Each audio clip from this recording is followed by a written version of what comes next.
Desde hace unos años existe una enfermedad transmisible y hasta el momento mortal, cuya existencia nos obliga a informarnos correctamente para poder modificar las conductas que nos pueden poner en riesgo de contagio. Este video contiene la información básica para que podamos protegernos y proteger a nuestros seres queridos. Quienes trabajamos en este proyecto que forma parte de los programas de CONASIDA, queremos que sepan que en estos tiempos del SIDA es posible seguir viviendo plenamente. El SIDA es una enfermedad prevenible y por ello lo más importante es saber cómo debemos cuidarnos y cuidar a nuestros seres queridos.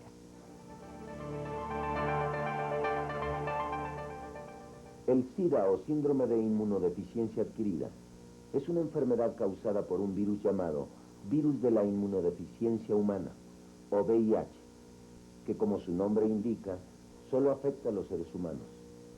Cuando este virus entra al organismo, se aloja en los linfocitos, que son las células responsables de nuestro sistema de defensa, y ahí permanecen en un estado silencioso pero multiplicándose y paulatinamente destruyendo las defensas del organismo.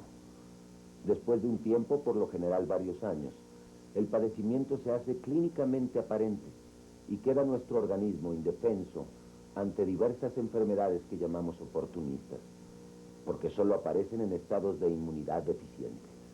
Son varias las teorías sobre el origen del VIH. Sin embargo, la más acertada es la que plantea que proviene del mono verde del África. Se cree que pasó al hombre hace más de 100 años y se adaptó a él hasta poder afectarlo. La velocidad con que se expandió la enfermedad se debe, entre otras cosas, al adelanto de los medios de transporte, que facilitan la posibilidad de estar en lugares lejanos en pocas horas. Antes que mencionemos cuáles son las vías de transmisión y las medidas de prevención, quiero decirles que un virus es uno de los agentes infecciosos más pequeños que se conocen. La única forma que puede sobrevivir es alojándose dentro de una célula viva, donde sí se puede multiplicar. Fuera de una célula vive muy pocas horas. No tiene sistema de locomoción, lo que significa que no puede trasladarse por sí solo de un organismo a otro. Por estas características, el VIH no se puede transmitir fácilmente, ya que para que pueda pasar de una persona infectada a una persona sana, se requieren condiciones especiales. Si bien el virus de la inmunodeficiencia humana se encuentra en varios líquidos corporales, no en todos se hallan condiciones adecuadas para contagiar.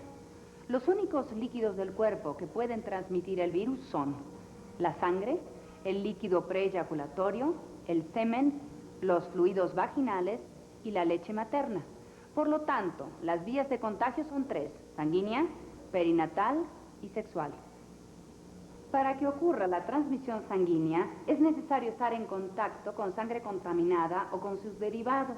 Por ejemplo, durante una transfusión, al utilizar agujas, jeringas u objetos punzocortantes que hayan estado en contacto con sangre contaminada, o en el caso de trasplantes de órganos que pudieran tener el VIH.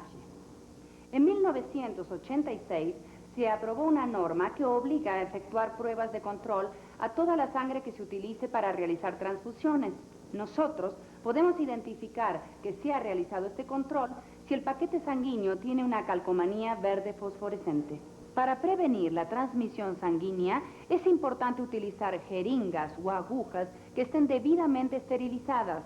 También debemos esterilizar correctamente cualquier objeto personal o punzocortante que pueda haber estado en contacto con sangre. Y nunca hacer pactos de sangre. En una relación sexual, los fluidos infectantes son el líquido preeyaculatorio, el semen y las secreciones vaginales, además de la posible presencia de sangre, tanto menstrual como de pequeñas heridas.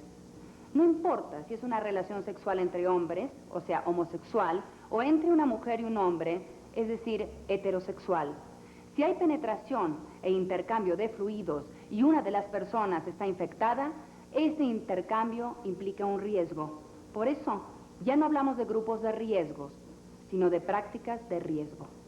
Debido a que en nuestro país la transmisión por vía sexual es la más frecuente, es fundamental estar bien informado sobre sexualidad y conocer las prácticas que conllevan al riesgo de contagio, así como las formas de evitarlo. Si una mujer infectada se embaraza, su bebé puede contagiarse durante la gestación, al momento del parto o durante la lactancia. Por esto, se recomienda que aquellas parejas que desean tener un hijo y tengan dudas sobre si están o no infectadas, consulten a su médico sobre la conveniencia de realizarse una prueba del VIH antes de embarazarse. El SIDA, como otras enfermedades epidémicas, ha causado una serie de rumores e informaciones falsas que confunden y desorientan. Por esto es necesario aclarar que no se transmite por contacto casual, como esto: compartir alimentos, saludar de mano, compartir instalaciones sanitarias o albercas, compartir utensilios de cocina, compartir sitios de trabajo o de estudio, compartir transporte, abrazarse. Tampoco se transmite por donar sangre, por picaduras de insecto o por besos.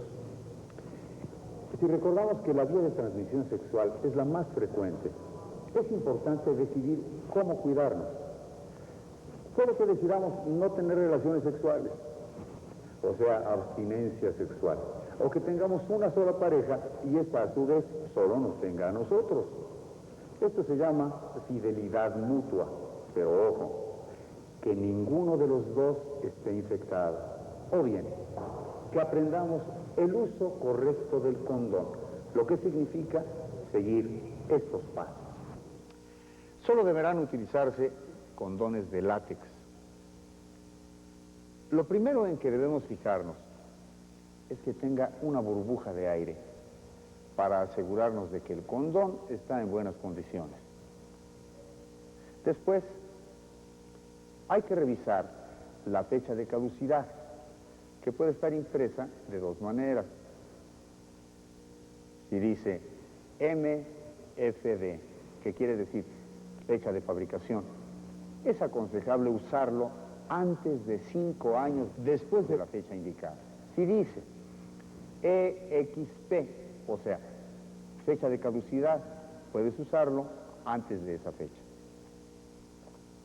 Para abrir el condón hay que hacerlo con la yema de los dedos, por los piquitos o por una esquina, con cuidado de no rasgarlo con las uñas o anillos.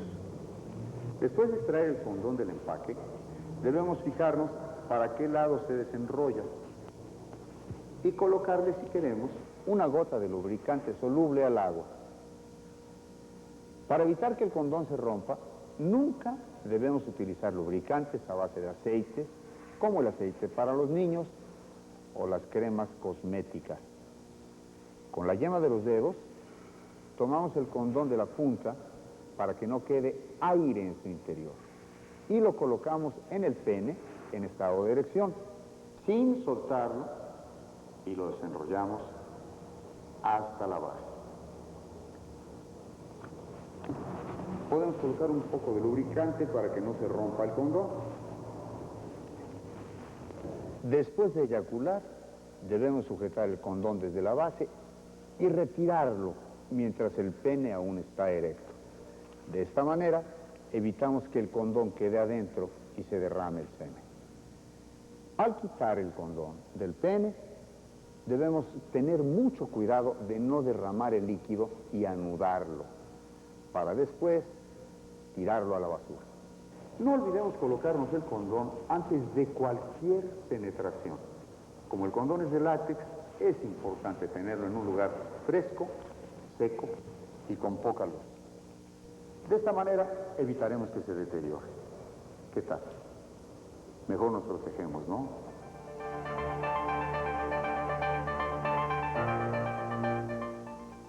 Córtale, córtale. Gracias. No es lo mismo ser portador del virus que tener SIDA. Ser portador del virus quiere decir que el virus ha entrado a nuestro organismo, pero no tenemos ninguna evidencia de enfermedad. y pues nos sentimos sanos. Incluso en un periodo de ventana que va de 6 a 8 semanas, no hay prueba de laboratorio que pueda detectar la infección. A este periodo se le conoce como periodo de ventana. Sin embargo, a pocas horas de infectarnos, ya podemos contagiar a otros. Si después del periodo de ventana nos realizamos una prueba de sangre, esta mostrará la presencia de anticuerpos contra el VIH, lo que significa que hemos estado expuestos al virus y se encuentra ya en nuestro organismo. Para evitar cualquier error, es importante que la prueba de laboratorio se repita y además hacernos una prueba confirmatoria llamada Western Blot. Si el resultado también es positivo, entonces somos portadores asintomáticos o cero positivos. La pregunta es si lo hacemos de noche o de día. ¿O qué diría? ¿Positivo o afirmativo? Afirmativo. Afirmativo. Gracias. Gracias. En esta etapa, el virus se encuentra dentro de las células, pero no existen manifestaciones y pues se goza de una aparente buena salud. Con estas condiciones de cero positivo asintomático o portador del virus, podemos vivir muchos años. Depende en gran medida de nuestros hábitos, cuidados y ritmo de vida. Pasado el tiempo, es posible que bajen las defensas del organismo y se presenten algunas manifestaciones como pérdida de peso, una pérdida de peso del 10 al 15% del peso total, fiebres, diarreas y debilidad, y todo sin causa aparente. Esto se llama síndrome de desgaste o desgaste físico.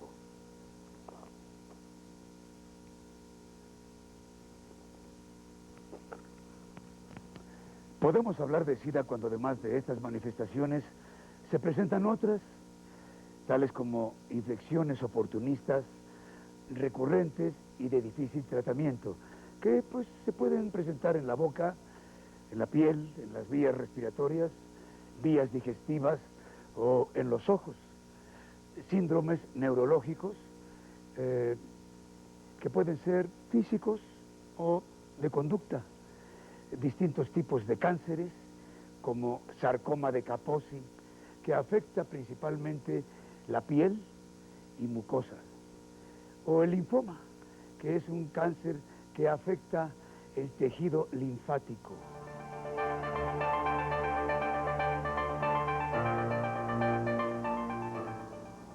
Con esta información pretendemos dejar en claro la magnitud real del problema y destacar la importancia del compromiso comunitario, puesto que así como es responsabilidad de las autoridades sanitarias el control sanguíneo, es responsabilidad de nosotros nuestra sexualidad y nos corresponde a todos evitar el contagio. Finalmente, hay cosas que nunca debemos olvidar. El SIDA es una enfermedad incurable causada por el virus de la inmunodeficiencia humana. Se puede transmitir únicamente por 3 vías, sanguínea, sexual y perinatal, por lo que para prevenir el contagio solo se requiere evitar el contacto con aquellos fluidos potencialmente infectantes. Hoy en día debemos de cambiar aquellas conductas que pueden ponernos en riesgo, pero no por temor a la muerte, sino por amor a la vida. Porque aún en la era del SIDA es posible seguir amando, seguir creciendo. En síntesis, es posible seguir viviendo. La magnitud de la pandemia hace muy probable que en un futuro cercano todos nos veamos personalmente afectados por ella. Nosotros mismos, algún familiar, un compañero de trabajo o amigo puede tener SIDA o encontrarse infectado por el VIH. Es por esto que toda persona que vive con el VIH o tiene SIDA requiere de nuestro apoyo y comprensión a fin de hacer frente a su enfermedad. De todos nosotros depende que esto sea una realidad y no solo palabras.